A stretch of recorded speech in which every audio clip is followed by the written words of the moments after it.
everyone, and welcome back. Today we are going to be talking about Renegades by Marissa Meyer. Ooh, all kinds of glare. There we go. Now, this is the first in a series. However, the rest of the series isn't out yet. So this is the only one I've read.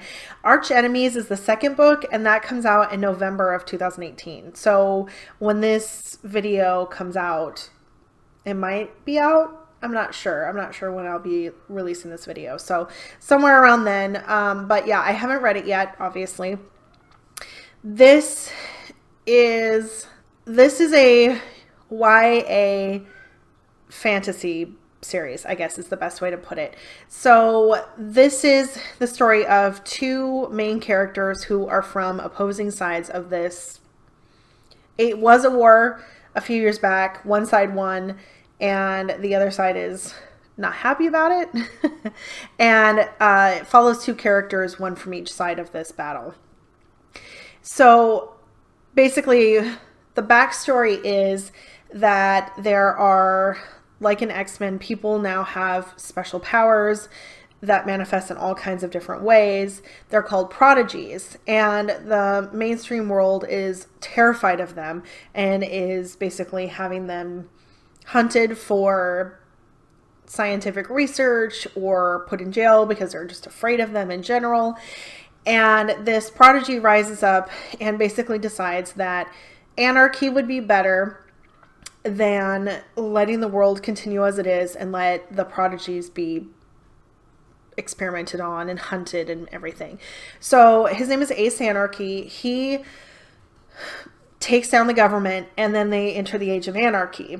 Well, the problem was, once the government was taken down, these gangs rose up and basically annihilated the world's food supply and murdered a bunch of people, and a bunch of people died of starvation, and it was anarchy, but not the way he had expected it. He kind of expected everybody to just live in peace and harmony. I'm not sure really what he was expecting, but so then these prodigies decide that they're going to be renegade superheroes, and they are going to start protecting people from these gangs. And eventually they wage war against the anarchists, and they kill Ace Anarchy and take down the anarchists, and then form this new government where the renegades are now in power as, I mean, they're still superheroes, but they are the government as well. So that's the backstory. And then the book opens up with the orphaned niece of Ace Anarchy seeking her revenge basically on the renegades by trying to take them down as an organization and she wants to kill all of the renegades. And it's kind of brought to her attention that she'll have most likely the best success by infiltrating them. So she goes in as a spy, and the majority of the book is her doing her thing within the renegades, and then this renegade who she's partnered with kind of trying to go it on his own and do the investigation of trying to find out who she is, but not. So her anarchist persona is Nightmare. When she goes into the renegades, obviously they don't know that she's Nightmare. This is someone that they've been pursuing. So he is launching the investigation trying to find Nightmare, not knowing that she is his partner. So the book is told from both perspectives. You have some chapters told from his and sometimes some chapters told from hers. And so that's the plot of the book. The pacing with this is kind of slow. There are definitely moments of action, but generally speaking, this book felt like setup for future books down the road. And so it's mostly just getting her really settled in with the renegades and really getting the renegades kind of hot on her heels as Nightmare and getting that whole thing set up, and then building some chemistry between the two of them. So the pacing is not super fast. It's more deliberate, it's more measured. There's a lot more like character development and world building. That being said, it's not a densely written book, which is kind of a weird thing. But it's not heavy, I guess I should say. So while there's a lot of world building and stuff, none of it is heavy. So for characterization, I would say that there is a decent amount of character development in these books. The kind of the focus of the books is to grow each of them as people, kind of trying to figure out their role in this world, and hers gets more and more confused as she, starts to like the renegade boy and learns that they're not all terrible people like she thought they were. And he is very driven and very focused on trying to find Nightmare for personal reasons, which are revealed fairly early in the book, but I don't want to spoil it. And so you're getting more backstory about him by finding out little tidbits about his past. So that's where his character development comes from. Hers is more, you get her backstory before the book actually starts. And so her character development is done through just learning about who she is and what she really wants as a person throughout the book. And then his is, again, done kind of with not flashbacks or anything, but you get snippets of his past revealed. This is told from the third person point of view, which is kind of, I feel like it works well because it gives continuity, because some chapters are told from her perspective and some are told from his. So you get the same voice throughout the whole book. You just get that voice told from her perspective and from his perspective. So the third person point of view kind of lends continuity to the whole book, but at the same time, it also distances you from the characters a little bit. So I feel like it hurts the character development a little bit, but it does lend more continuity to the book. So for the storyline is about people. Like, this is a character-driven book. It's not, like I said, there are moments of action, but this is mostly about the characters interacting with one another. So this is a story that really highlights the people and their motivation and their histories and why they do the things they do. The storyline does have some romance. There is some chemistry between the two main characters. It's hinted at a lot, and by the end, it is directly addressed, but it is by no means like the main point of the book. It is basically just there to kind of muddy the waters, because she's on this mission to destroy the Renegades, and all of a sudden finds herself having feelings for one of them, and it confuses her. So I don't think it's romance really for the sake of romance, and that might be the case later in the series, but at this point I think it's romance for the sake of adding confusion and another layer to her mission, basically. These books are full of tragedy. Every single character in the book lost someone, like immediate family members, during the Age of Anarchy. Every single one of them. And in a lot of cases, it's their entire family. So this is not a feel-good book. This is not super heartwarming. It is darker. It is full of tragedy. There are some plot twists. However, I felt like this was a very straightforward book. Like, I kind of knew where it was going the entire time, and the plot twists were nothing. There was one plot twist at the very end that I was very surprised by. But other than that, I felt like the book was really fairly predictable, which also made for an easy read. This is just a very light read. And so it's not very complicated. This is Romeo and Juliet. This is West Side Story. This is, I mean, the same story over and over again of people from the wrong side of the tracks, the opposing teams falling in love and trying to figure out how to make that work. Now, at this point, they're not in love, and I don't know where it's going in the next books, but this is definitely feels like that's where it's heading. The frame of this book, I don't actually know. They never specifically say where this is supposed to be. So I'm not even sure what continent it's supposed to be on, to be honest. They have one of the main characters is half Italian, half Filipina, and one of the characters is described as being darker skinned with like really dark hair, and another one of the characters is like blonde with blue eyes. So it's not super obvious like where this is supposed to be.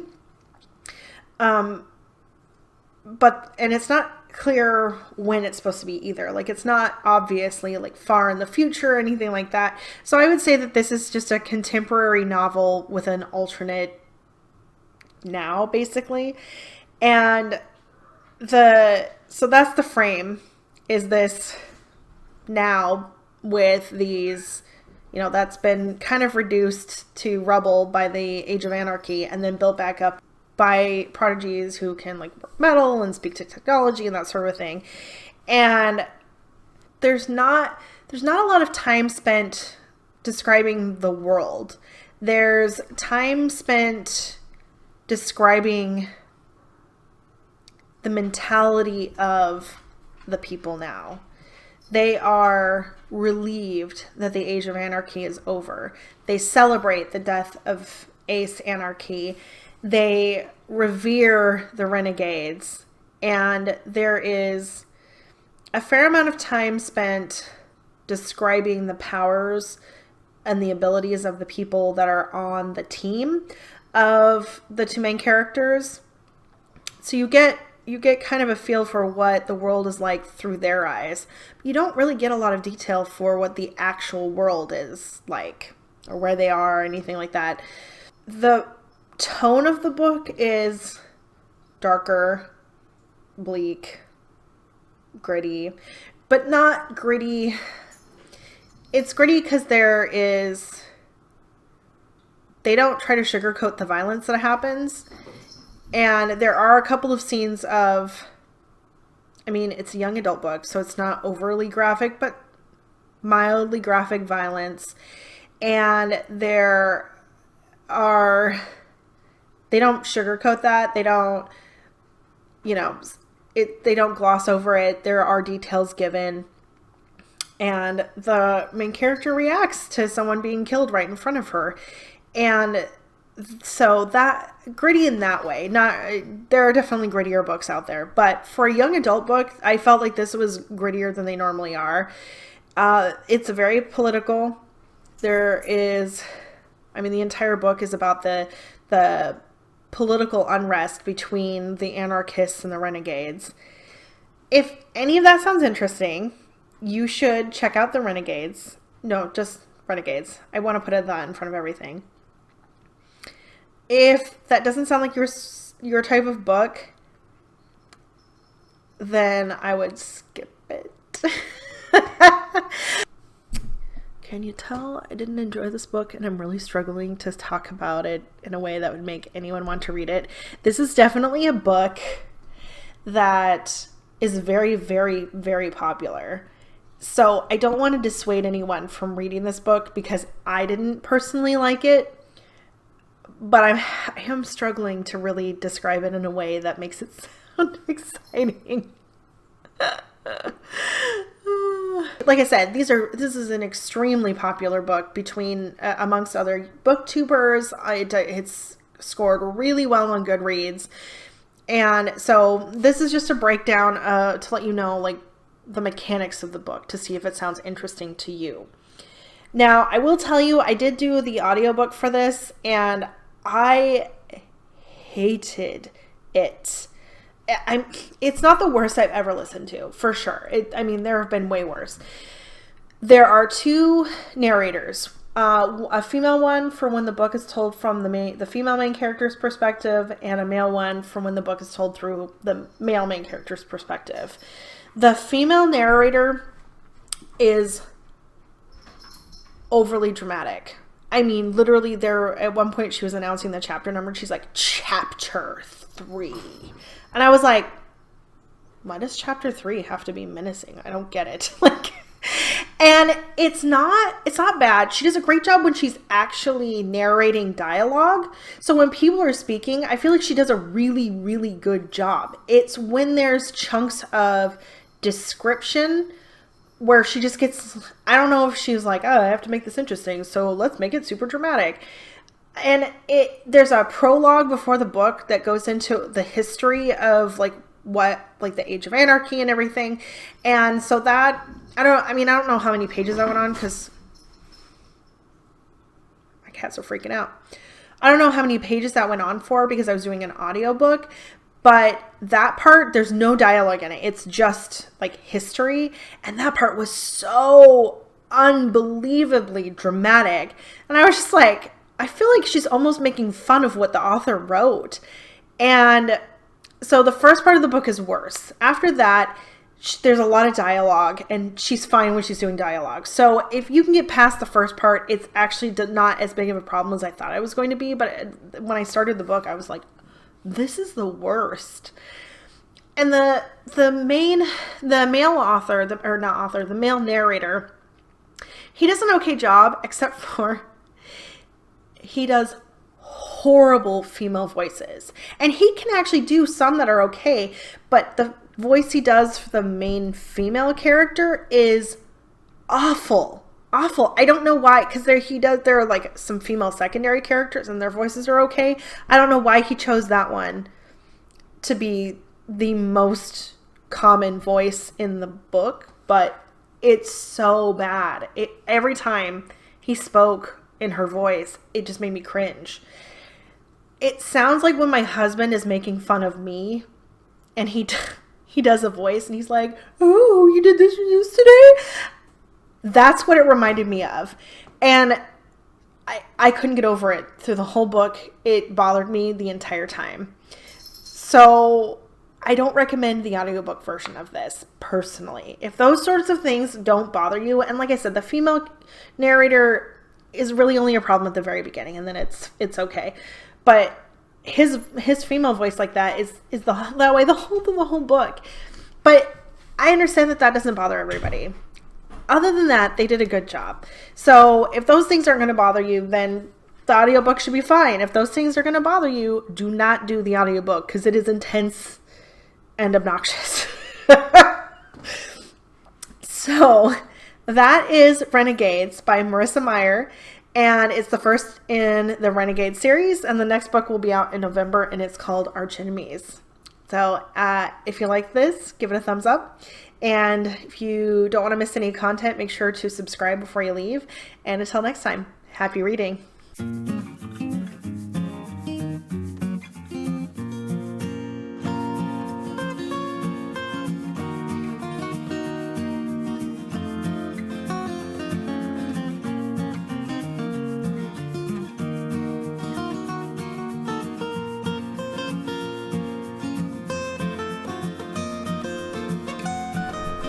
Oh, I've been recording this. You know, this is hey